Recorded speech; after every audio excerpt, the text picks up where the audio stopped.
मित्रों नमस्कार, मैं बाबू राकेश सिंह और TGT PGT net JRF assistant professor Hindi के लिए बैच आज से शुरू कर रहे हैं।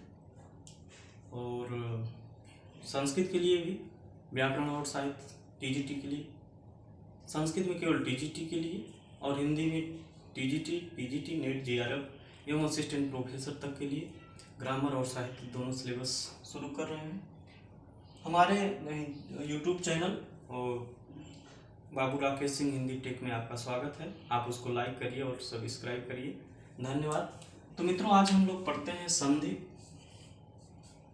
संधि से लगभग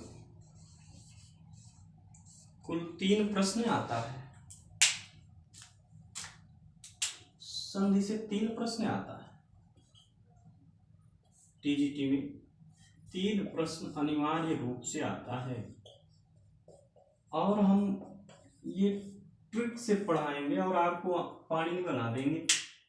तो इसलिए जो है आप इसको लाइक करिए, सब्सक्राइब करिए और देखना न भूलिए। संधि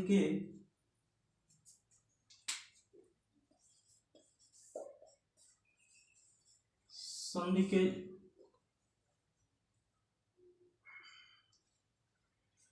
अंजलि गेट बंद कर दो तुम। 2 वर्णों के मेल को संधि कहते हैं।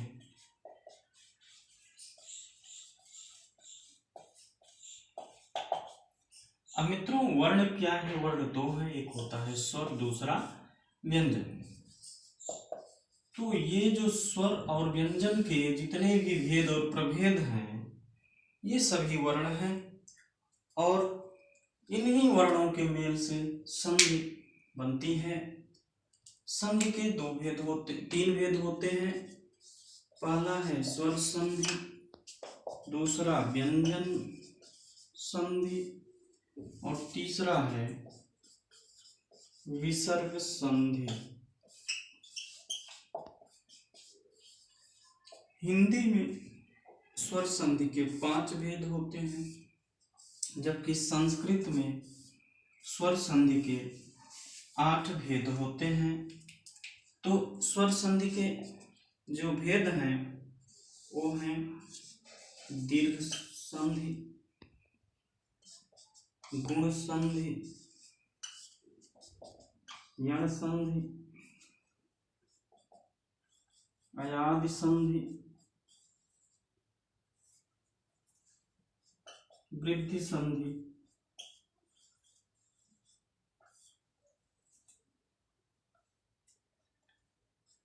पूर्व रूप,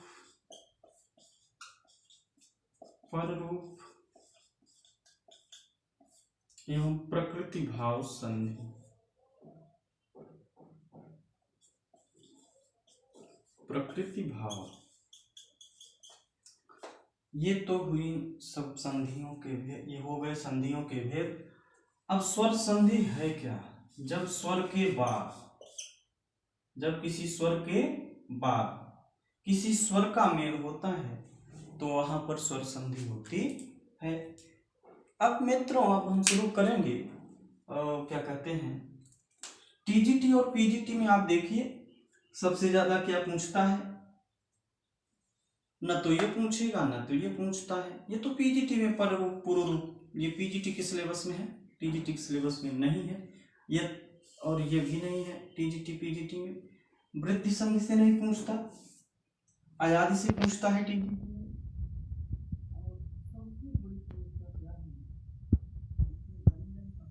ज्यादा पूछता है और स्वर संधि में अयादि भी पूछता है। इसमें से एक एक उदाहरण लेता है।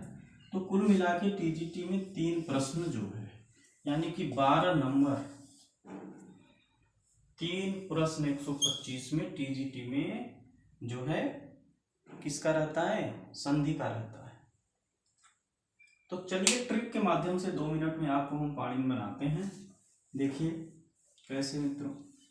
अब शुरू करते हैं स्वर संधि। सभी विषयों को, सभी टॉपिक्स पे मैटर बना बना के आप लोगों के पास भेजा जाएगा। आप लाइक और सब्सक्राइब करते रहिए, चैनल को सब्सक्राइब कर लीजिए। जैसे ही 1000 सब्सक्राइबर पहुंचेंगे लाइव पढ़ाएंगे। कम और जो है बोर्ड चेंज करेंगे, बोर्ड फिर लाएंगे एक स्मार्ट बोर्ड, 1,30,000 वाला बोर्ड खरीदेंगे, फिर उससे पढ़ाएंगे। तो ये दीर्घ स्वर संधि, दीर्घ स्वर संधि, इसका मित्रों सूत्र क्या है? सूत्र है अकः सवर्णे दीर्घः, अकः सवर्णे दीर्घः, यह है सूत्र। अब इसी सूत्र में हम निकालेंगे इसकी परिभाषा कि जो है ये कैसे, मतलब इसकी परिभाषा इसी सूत्र से ही निकालेंगे और तमाम उदाहरण देंगे। कल भी इसी टॉपिक पे पढ़ाएंगे, बहुत सारे उदाहरण देंगे। तो कम से कम 200, 300, 400 उदाहरण हम देते चलेंगे ताकि कोई भी चीज छूटने न पाए मित्रों। तो ये अकः क्या है? अकः माने होता है बच्चों अक प्रत्याहार, और अक प्रत्याहार का जो वर्ण है अक में आता है अ, ई, उ, री और ली, लेकिन इसका प्रयोग जो है स्वर संधि वो मतलब व्यंजन वो दीर्घ संधि में ली का प्रयोग नहीं होता। तो ई, उ, री,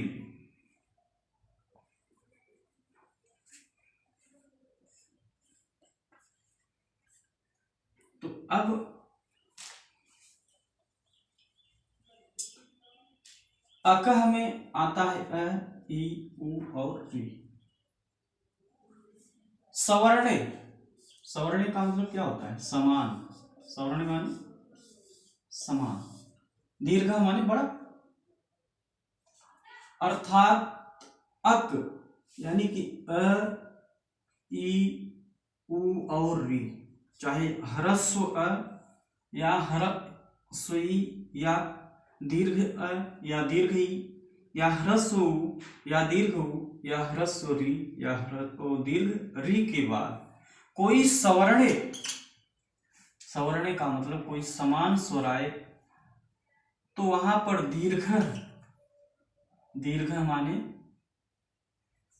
एक दीर्घ स्वर आदेश हो जाता है। फिर से परिभाषा समझें कि अर्थात अ, ई, उ, री, ली के बाद या आ, बड़ी ई, बड़ा उ, बड़ी री के बाद कोई समान स्वर, समान स्वर का मतलब अगर इधर अ है तो इधर भी अ हो, चाहे छोटा हो चाहे बड़ा आ हो। अगर इधर ई है तो इधर भी ई हो, चाहे छोटी ई हो चाहे बड़ी। अगर इधर उ है तो इधर भी छोटा उ हो या बड़ा उ हो। अगर इधर री है तो इधर चाहे छोटी री हो चाहे बड़ी। तो अगर ऐसा है तो उन दोनों स्वरों के स्थान पर एक दीर्घ माने बड़ा, एक बड़ा जो स्वर होता है उसका आदेश हो जाता है और इसे हम कहते हैं दीर्घ संधि। तो दीर्घ संधि का उदाहरण लेते हैं, अर्थात समीकरण बनाते हैं और उदाहरण दे आपको बताते हैं। देखिए जैसे इसका समीकरण क्या है, अगर अ प्लस अ है तो भी बड़ा आ प्लस आ है तो भी बड़ा, अगर इधर अ है प्लस इधर आ है तो भी बड़ा, अगर इधर आ है और इधर अ है तो भी क्या हो जाएगा? बड़ा आ। इसी तरह से जो है ई में भी कर लेंगे ऐसा समीकरण, उ में भी कर लेंगे और री में भी कर लेंगे। केवल 4 स्वरों का खेल है, बाकी फिर अन्य संधियों में जो है स्वर चलेंगे, फिर और में चलेंगे और बाकी में फिर स्वर औरों में सब में चलेंगे, लेकिन व्यंजन संधि में स्वर का प्रयोग कम ही होगा। उसकी परिभाषा बदल जाएगी जब स्वर या व्यंजन के बाद, तो वहां स्वर आएंगे लेकिन कम प्रयोग होंगे स्वर। तो अ सवर्णे दीर्घ। अब जैसे हम कहते हैं धनार्थी, धनार्थी मित्रों कहते हैं, कुल मिला के आप कक्षा 3rd 2nd 4th में पढ़े होंगे। जैसे आप कमल कहते हो तो कमल को तोड़ने के लिए सर देते होंगे ना कि इसमें वर्ण अलग करो, तो लिखे होंगे मित्रों आप क प्लस अ प्लस म प्लस अ प्लस ल प्लस अ, तब जाके बना कमल। उसी तरीके से इसको तोड़ दीजिए। ध में क्या है, अ है, और फिर क्या है, न है, और न में क्या है, अ है ना।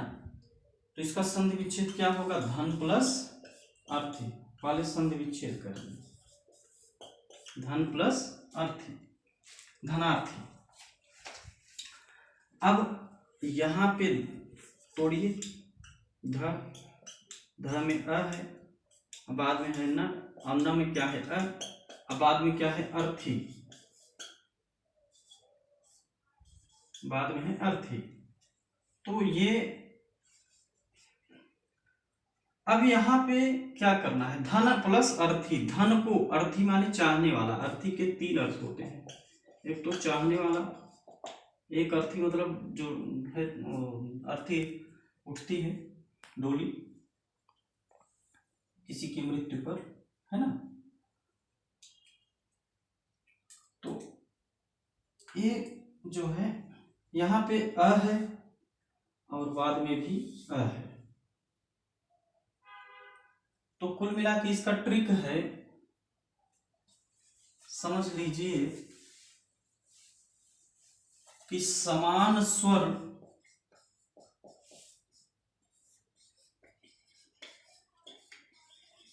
जब आओ भाई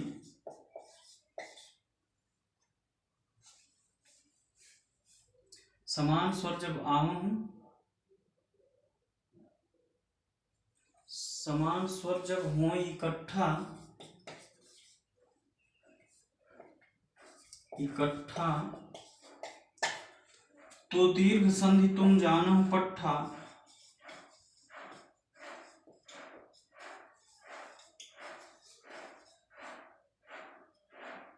तो दीर्घ संधि तुम जानो पट्ठा। अर्थात जब समान स्वर आए तब वहां पे दीर्घ संधि होती है। तो यहाँ पर मित्रों समझने की चीज ये है कि धन अ प्लस अ, यहाँ अ है, अब बाद में इधर अ है, तो अ प्लस अ दीर्घ हो जाएगा, इन दोनों स्वरों के स्थान पर दीर्घ आ हो जाएगा। अब यहाँ आधा ध है, इस स्वर को मिला देंगे तो पूरा ध हो जाएगा। अब ये आधा न है, इस न का अ और इसका अ, इन दोनों स्वरों के स्थान पर आ कर देंगे तो ये धना बन जाएगा, थी बचा और थी लिख देंगे तो ये रूप सिद्ध हो जाएगा, बन जाएगा धनार्थी।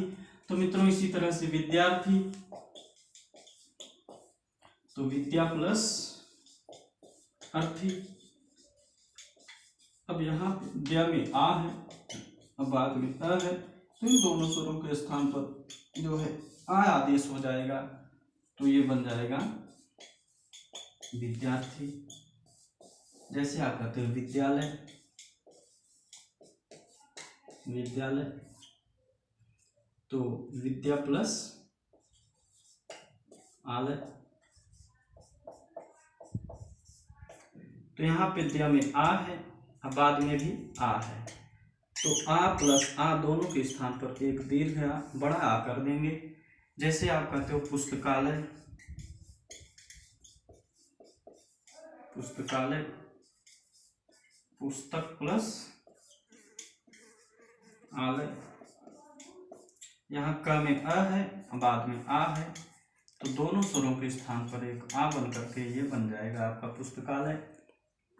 इसी तरीके से मान लीजिए आप कहते हैं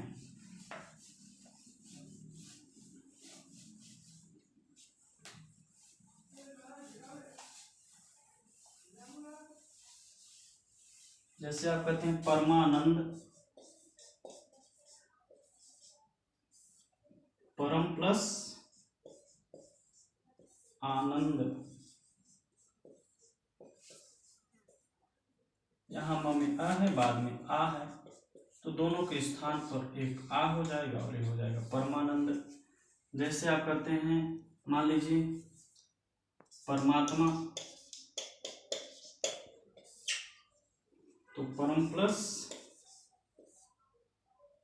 आत्मा, यहाँ पे म में अ है, बाद में आ है, दोनों स्वरों के स्थान पर एक दीर्घादेश होकर आ बन जाएगा। जैसे आप कहते हैं परमात्मा हो गया, मान लीजिए आप कहते हैं धर्मात्मा,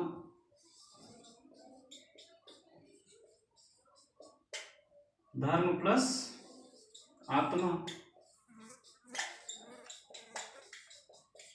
यहाँ भी म में अ है, अब बाद में आ है, तो अ प्लस आ बराबर बड़ा आ हो जाएगा, यहाँ भी धर्मात्मा। मान लीजिए आप कहते हो सर्वात्मा, सर्व प्लस आत्मा, सबकी आत्मा। ध्यान दीजिए कि संधि विच्छेद केवल तत्सम शब्दों में ही होता है, यहाँ अ है और बाद में आ है। तो अब यहाँ पे अ और आ के स्थान पर आ हो जाएगा, तो ये सर्वात्मा बन जाएगा। आप कहते हैं सत्याग्रह,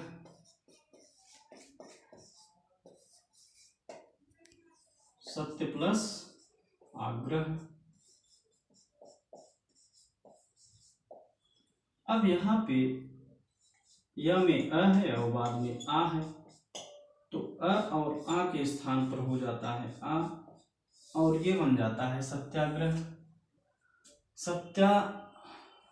सत्यार्थी, सत्य को चाहने वाला, सत्यार्थी, सत्य प्लस अर्थी।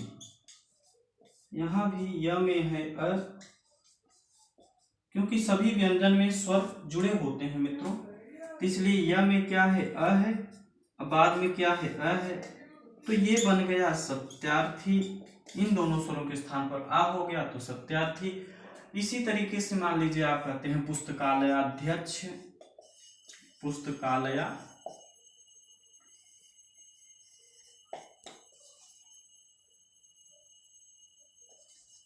अध्यक्ष, तो संधि विच्छेद कर दीजिए, पुस्तकालय प्लस अध्यक्ष, तो यहाँ य में क्या है अ है और बाद में अ है, तो दोनों स्वरों के स्थान पर आ हो जाएगा, तो यहाँ बन जाएगा पुस्तकालयाध्यक्ष, पुस्तकालय का अध्यक्ष, पुस्तकालयाध्यक्ष।